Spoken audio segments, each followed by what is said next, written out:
So when I was a teenager, I spent a lot of time studying the energy crisis. It was one of the major things I was interested in growing up. I was majorly interested in peak oil and sustainability and all these sorts of issues. And yeah, I thought back then that this is going to be the thing that leads to our destruction, the thing that, causes the world or the human civilization as we know it to be doomed. And it seeming that way, it is seeming like that might be a problem, or it could still be the thing that leads to our destruction. And I'm just thinking, to what extent is necessity the mother of invention? We have this war in Ukraine now, which is clearly over natural resources. We have a resource war in Europe, the largest war in Europe since the Second World War.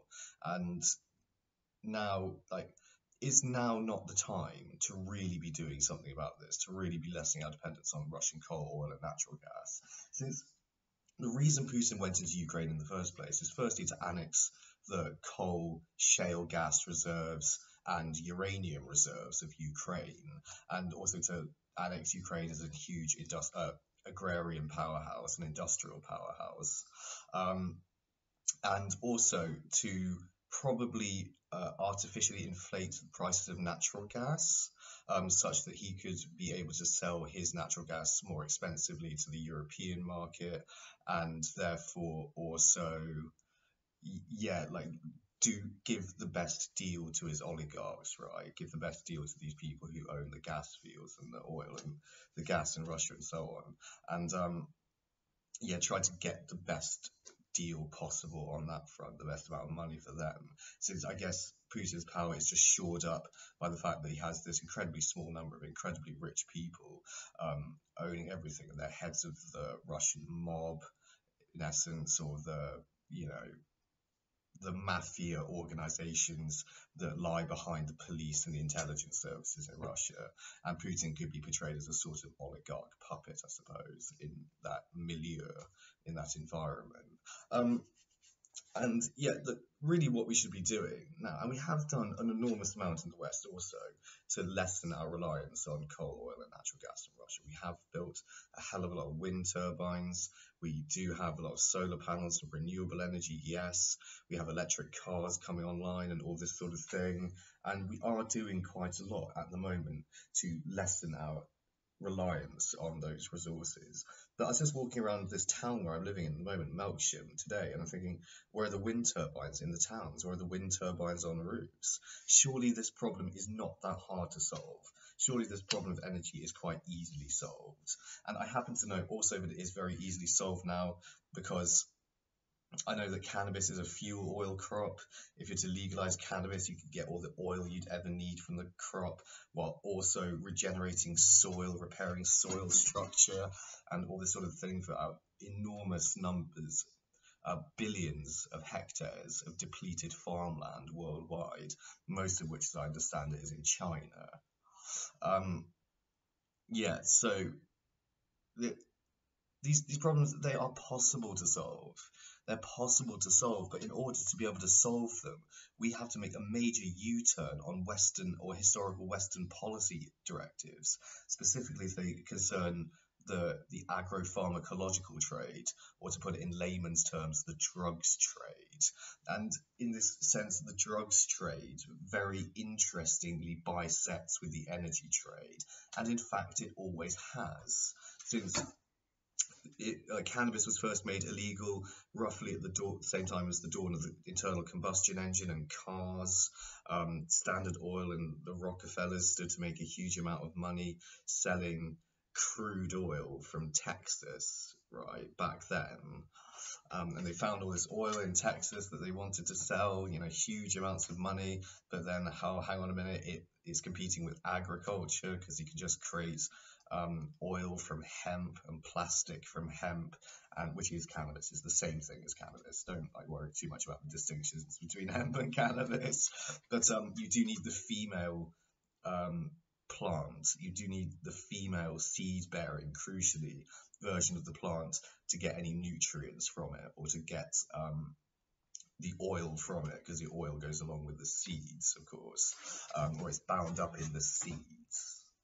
So yeah, you do need the female seed producing plant to to use it properly to get the right benefits from the crop. But then again, there's got Monsanto in America doing what Monsanto wants to do, which is charge farmers each year for new seeds, or Monsanto own the seeds because they genetically modify them and try and patent the gene mods on the seeds. Whereas you can do that with corn and things. And I suppose strictly anyone could do that with corn, of course. They could do their own genetic modification of corn and whatnot. And but it turns out that genetically modifying cannabis and turning a cannabis plant into a new cannabis plant is extraordinarily easy. Is incredibly easy by the standards of most gene splicing and genetic modification techniques. I think you really do just need to graft two cannabis plants together, and you will get another one producing a different variety of seeds. So it's very hard actually to try and patent seeds and so on from the cannabis plants. And the American agro-industrial complex is aware of this, and they very much want to stand in the way of cannabis legalization for this reason, since hemp can also be used to produce very nutritious livestock feed, as nutritious as alfalfa, and but probably in far greater quantities than alfalfa, because it's just a very high yielding crop. And they make a lot of money selling maize seeds, seeds for corn, and they probably don't also want to compete with cannabis because they don't want to have to lose their share of the market for maize production, maize silage seeds, right, or the seeds used to create maize plants. So there's also that layer of it as well. There's that additional subtlety to things in the mix also. But yeah, cannabis could be a phenomenal energy crop. It could be a phenomenal livestock feed. It could be a phenomenal boon to our civilizations if we're to make it legal for the various reasons that we need it. It could lessen our demand on nitrate fertilizer, since using cannabis in rotations with other crops has the added benefit of fixing nitrogen in the soil, as well as killing pathogenic bacteria and fungi, as well as repairing soil structure and all this other stuff. So it should be legal, and we do need to legalize it now. And with necessity being the mother of invention of it and everything, I really don't see why it wasn't necessary to legalize cannabis 20 years ago for this reason, for this reason. Not so that people can get high from it, but if people want to get high from it, by all means let them, I think it's a relatively innocuous plant to be used on that level as well for, personal public or personal health issues. Or recreationally, or for whatever reason you want to use it. And I don't think that there's any reason why anyone shouldn't be able to own a cannabis plant if they want to. And it's some of the most ridiculous legislation that I've ever been made aware of. This legislation that is banning a plant because of its supposed health risks, when there's an enormous number of plants that pose a health risk to us that are not illegal, that we may own. We may own poisonous plants. We may own poison-producing plants, yet not cannabis, because it might give us psychosis. Whereas I think you've massively understated also the extent to which it's actually causing psychosis, because it doesn't really seem to be causing psychosis. And you can look at the statistics of the rates of drug-induced psychosis in the United States, and they lie at parity with the amount of people who use drugs in the United States. There's no significant difference in the amount of drug users in the States suffering from psychosis versus the amount of non-drug using people in the United States suffering from psychosis. Proportionally, it's exactly the same. So whenever someone uses drugs and admits to using drugs or is known to use drugs, they'll just say that their psychosis is due to drugs. Whereas someone with no history of using drugs will just say, oh, they have psychosis. And there's no statistically significant difference in the prevalence of psychosis among drug-using people in the States and non-drug-using people in the States. That's the truth that the statistics bear out, unfortunately. So this idea that cannabis causes psychosis is just nonsense. It's just rubbish. It's just total bullshit.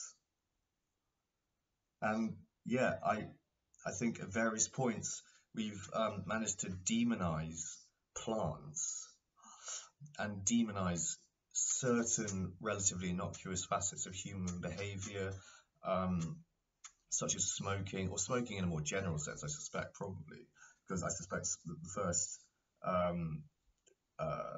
research into smoking probably was sponsored by oil companies to try and discredit big tobacco when they were, responsible for an increase in lung cancers due to exhaust fumes pumping out all these chemicals, carbon monoxide, carbon dioxide, and so on, without catalytic converters, since catalytic converters were only introduced in the 1970s. So they probably thought, oh, this could create a problem for the oil industry, so we'll try and scapegoat tobacco instead. That would be my suspicion about that.